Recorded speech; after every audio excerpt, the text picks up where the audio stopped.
Hello, I'm Kenneth.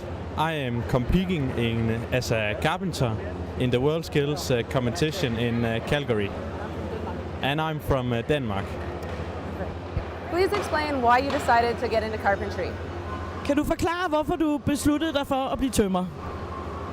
Det er egentlig noget, jeg altid gerne har vil være. Det er altid ligget i mit blod, at jeg vil være det, så det har altid været det, jeg har brændt for. I always wanted to be a carpenter because it came to me quite early. It's like in my blood.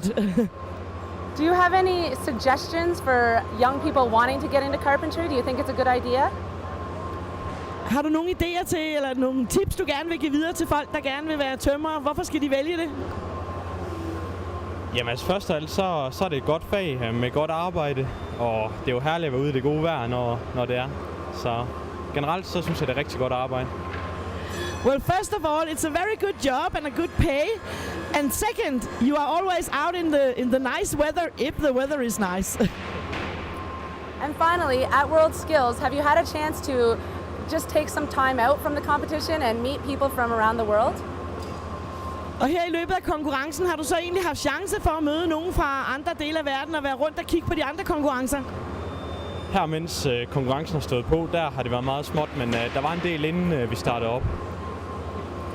Well, since the competition actually started, there hasn't been much time, but before the competition started in the competitors' village, there were many chances to meet other. Finally, if you could just say something to the people in Denmark. Og har du noget, du gerne vil sige til danskerne? Jeg håber, at vi kommer hjem med nogle verdensmestre herovre fra, men det må tiden jo vise. I do hope that we will return with some world champions, but only time will show. Excellent. Thank you very much. You're welcome.